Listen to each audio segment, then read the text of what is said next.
So, magandang araw sa ating lahat, ano? Good day sa ating lahat. Ano, kumusta kayo? Okay naman po, sir. Okay, good. Mabuti So, naman po, sir. just like what I've said, we shall have the class observation of our accreditors from the AACUP. And of course, we shall be executing yung actual lesson, which is the visioning. Okay, so crafting organizations vision. So we shall now start our class, but before that, may I request Miss Charmaine to lead us a prayer. Miss Charmaine. Yes, sir. So let us pray.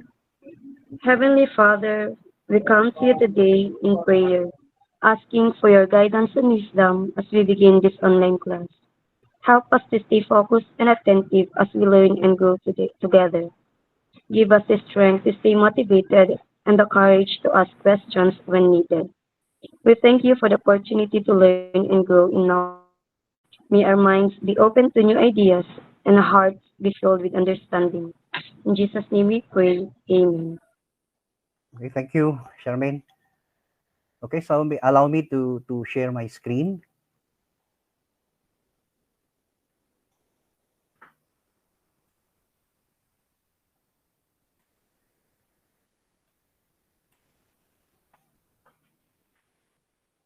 Okay, is it visible? Yes, sir. Yes, sir. Okay, so last meeting we had already discussed about the different theories of educational administration, and we were able to trace the different contexts as to how to manage organization. Today we shall be discussing about crafting organizations vision and mission. Actually, ito yung pinaka significant and most important aspect in leadership, and at the same time in the context of administration. Okay, so but before that, let's try to have a brainstorming. Okay, how do you see yourself 10 years from now? So I think this is it seems like parang pang Miss Universe question. Okay, so anybody who wants to answer, how do you envision yourself, for example, 10 years from now? Anybody? Sir, Okay, yes. 10 years from now, I will become a supervisor, sir. Mm-hmm. Siguro by earning my master's in educational leadership, build a strong network in education, Okay, also very good. stay updated on education trends and continue learning, sir. Okay, so kumbaga napaka-ambitious, but definitely uh, how you see yourself 10 years probably ay kumbaga yun yung pinaka-importante, ano, na you foresee yourself on that level already. Okay, who else? Oh, 10 years from now, mga teachers na kayo, ano? Ria said administrator na siya, supervisor na siya. Who else? Sir. Yes. Clarence? Jaramil, sir. Oh, Jeramil. Okay, sorry. I envision myself, sir, to be a future administrator, not because of the salary. Na alam naman natin, pag sinabing administrator, syempre mataas ang salary. But because I want to build a legacy or standard for future administrator also. Okay. So you highlighted yung salary. Bakit? Yes, sir. Yun ba yung pinaka sabagay for a living, right? Kaya salary Yes, yung highlight mo, ha? Okay. So anyway, so that's how you envision yourself 10 years. Now let's take a look on what is a vision statement. Okay? Or anybody who wants to read? Any volunteer? Sir, Okay, yes. vision describes what the organization will become in the future. So what does it mean? It says that vision describes what the organization will become in the future. So meaning, just like what you have shared, for example, that after 10 years you wanted to be a supervisor, an administrator. So definitely, a vision really describes what the organization will become in the future, because this vision directs you to the future. Okay, and in the process, well, you have to consider a lot of things. That's why vision really describes what is all about the future.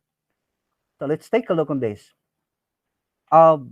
It says there, vision statement focuses on the organization's goals and aspirations.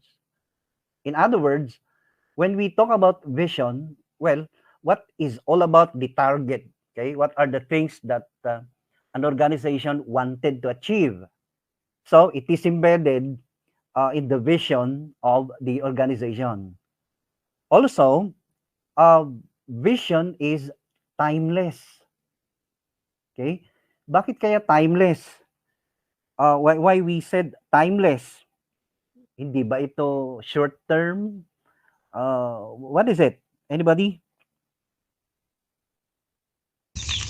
Sir, Okay, yes. vision is timeless because it's a long-term process. Okay, why long-term process?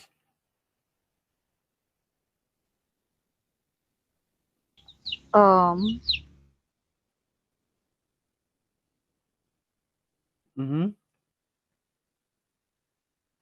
Okay, long-term process because you're talking about it's a long-term process because it directs us towards our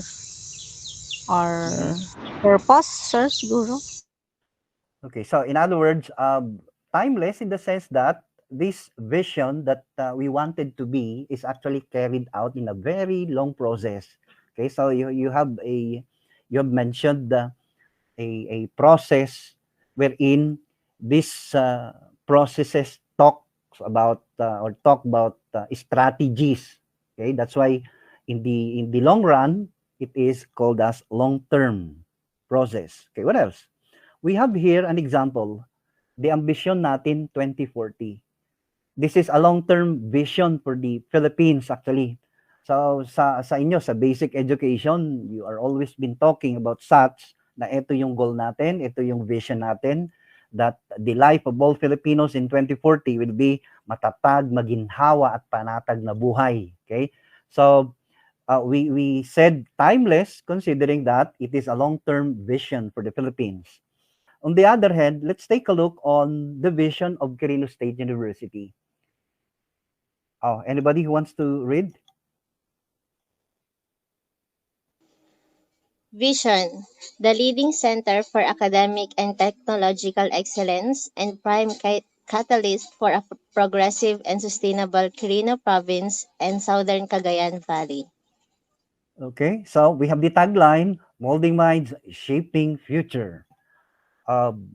We envision that probably 20 or 50 years from now, our school will be the leading center for academic and technological excellence.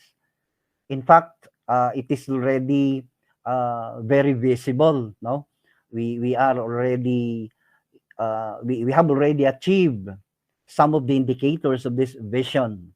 Okay, so as you can see, we have mentioned a while back that a vision is timeless. So definitely, this example, the university's vision, is a very good example for that context. Okay.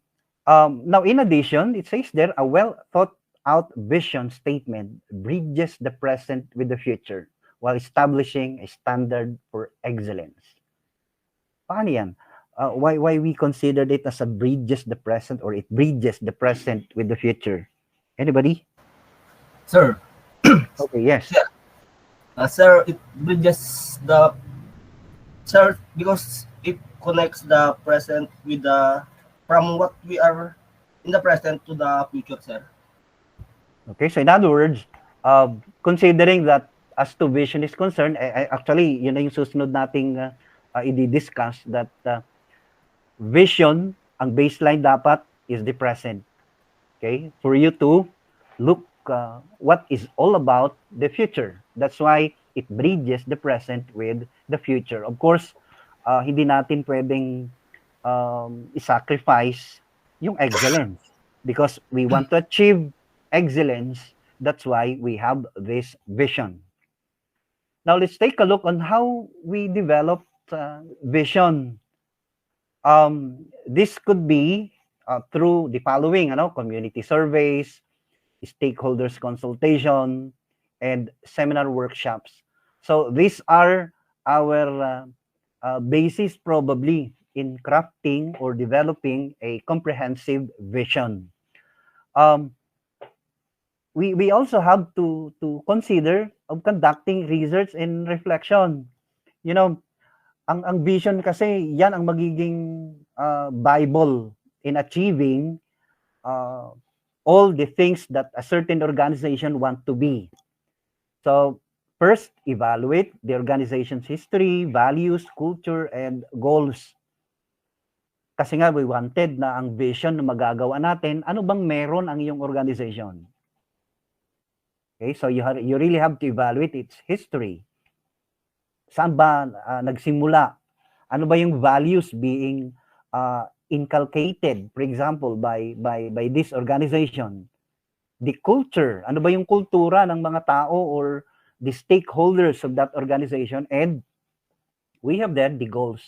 Ano ba yung specific accomplishment probably na gustong gawin halimbawa ng organization? So that's why this is the first thing that we have to consider specifically in the process of reflecting on what particular context of the vision we wanted to have. Secondly, consider the needs and expectations of stakeholders, including employees, customers, investors, and partners. Alam niyo ang stakeholders natin, just like Quirino State University, for example, sila yung pinaka-importanting mga grupo.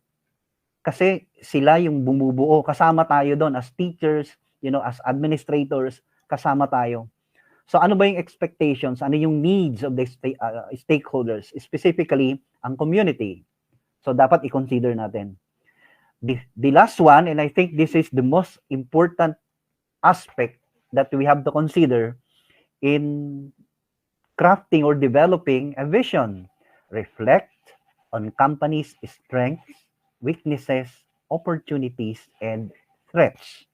Siguro, can we hear a example probably? Kumbaga, snapshot scanning of your organization, kung saan kayo affiliated ngayon. Any volunteer? Ano ba yung strength ng iyong organization? Ano ba yung weakness and opportunities and even threats? Any volunteer? Sir, ako po. Okay, yes. Sir, sa school po kasi namin, sir kasi sa kwan po kami, SDO Santiago. Sa school namin, sir, marami namang strengths, sir. Actually, there are lots of strengths naman na What are nakikita those? ko. Halimbawa? Like, sir, sa mga teachers, sir, we are dedicated, we are qualified. Yan. Another, sir, is yung nagbibigay kami, sir, ng mga diverse activities to cater the needs of the students. Ganyan, sir. And meron naman din kami, sir, mga supportive parents and yung community namin, sir, ini-involve naman namin sila. Though, sir, those strengths, sir, meron din naman po kaming mga weaknesses na nakikita. Like, every school naman siguro, sir, meron tayong limited kasi yung funds, sir. Kasi, sir, there are lots naman na kailangan ding i-improve. Though marami nga, sir, kulang naman, sir, sa fund. Parang ganun, sir. And then, sa teaching naman, sir, siguro yung sa technology, sir. Kasi, sir, we are now in the 20th century, sir, di ba? Nasa, na tayo, nagpo-progress na tayo. So, dapat din, sir, sa education din natin, sa education, sir, dapat nagpo-progress na din yung mga gamit. Yun, sir, kinukulang din kami. Sa school namin, sir, kulang na kulang talaga, sir. Yun, sir. Siguro, Okay. sir, sa opportunities na lang po, ang nakikita ko na lang, sir, is yung collaboration na lang siguro muna, sir, and partnership within the stakeholders and ano po sa other members na lang sir ng society para mas ma-improve na lang sir. Okay, Ganun, very yun good, po. ano? So, yun yung, kumbaga, reality in basic education. Ang laging binibigyan o ina-highlight, syempre, yung pondo. Now, considering that we are in the process of crafting, for example, a vision, so definitely, these strengths, these weaknesses, these opportunities and threats, ayun yung magiging baseline natin to address. Kumbaga, ay yung kung ano ilalagay natin sa vision, in the future, how to address these weaknesses. Say, for example, funding, no? Pwede nating i-embed later. Halimbawa, kung mag-conceptualize na kayo ng vision, yung collaboration, kasi opportunities, yung binanggit mo kanina, that when you collaborate, definitely could satisfy yung weakness pertaining fund. Kasi alam niyo yung partnership kung minsan, napaka-significant yan na activity, yung collaboration and partnership with other agencies. So definitely, yun ang pwede nating i-consider when we craft vision, ano? Okay, so these are the things that we have to consider in conceptualizing or crafting vision. So napaka-importante yung mga aspetong nabanggit natin kanina. Halimbawa, yung community survey, yung stakeholder, yung seminar, interviews, and of course, yung pinaka-importanting process to conduct research and reflection about the realities, what is happening in your own organization. Okay, so very good, ano? Now, let's proceed how to craft the vision statement. It says there, a vision statement does not have to be long to be strong. Ang vision kasi dapat madaling i-memorize. And at the same time, hindi siya ganun kakomplikado. Just like number 2, it says there, avoid using complicated and very technical terms. Okay? So in other words, yung mga keywords dapat natin in visioning or in writing our vision should be understood by ordinary person. Okay?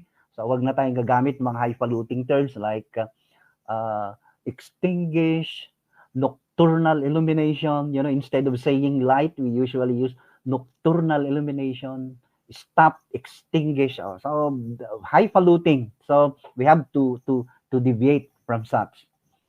What else? Start with the necessary keywords.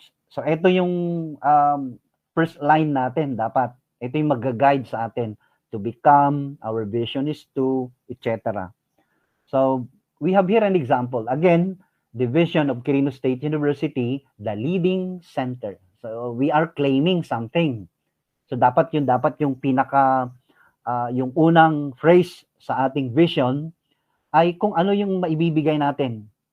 Ano yung magiging future ng isang organization. That's why QSU will be a leading center. And just like what I've said, we have already executed and at the same time, we have already achieved even some of those things that we have dreamed of, okay, para sa ating university. We have another example there to become the global leader in the sustainable energy solution. Our vision is to inspire future. Okay, so a lot of things, no? So yung mga keywords na nabanggit natin kanina could lead you to in coming up with a very comprehensive vision. Okay, what else? A good vision, it says there, is sufficiently broad to allow your organization to move within its marketplace while still aiming to do some good in the world. Meaning, if possible, forward-looking. What is all about the organization? So I mentioned a while back that we really have to consider what are the realities within the organization. Kasi your vision is actually ito yung parang how we market our organization. So kung ano yung context na nakalagay sa ating vision, well, it's all about the organization. That's why it should allow the organization to move within its marketplace. Halimbawa, sa academic institution, kasi ang Quirino State University is an academic institution, so definitely, ang ating highlight should be academic context. Just like, for example, for academic and technological excellence. So those are the keywords dun sa ating QSU vision. Okay? So avoid plagiarism, refrain from duplicating ideas from other agencies. Just like what I've always been mentioning sa ating discussion, previous lesson, ang opportunities of ChatGPT, the Gemini.ai, well, these are all tawag dito, parang advantage of having such apps, but do not abuse them. Okay? Take note, you are still the driver of those applications. So, stop plagiarism, really. Avoid plagiarism. The most important thing here is that it should be reality-based. Your vision should focus on what you have in the organization. Okay? So, from there, you have a distinct and at the same time, an original context of vision. Okay? So, any question? Any clarification? Wala na po, sir. Wala po, Okay, sir. so thank you. So we shall now proceed to the group work activity. Now, a small group discussion ito. I will be giving you breakout rooms probably. So divide participants or you divide yourselves into a small group, 4 to 6 people probably. And we shall have the group presentation, a synthesis, and then from the synthesis na gagawin ninyo, we shall have the vision statement drafting. So ito yung mga activities natin. Okay, so you may start selecting your group mates. Okay, so let's imagine na tapos na yung activity. So thank you very much. Congratulations for your comprehensive presentation. Next meeting, we will be discussing about mission or crafting of mission. So thank you very much and good day to everyone.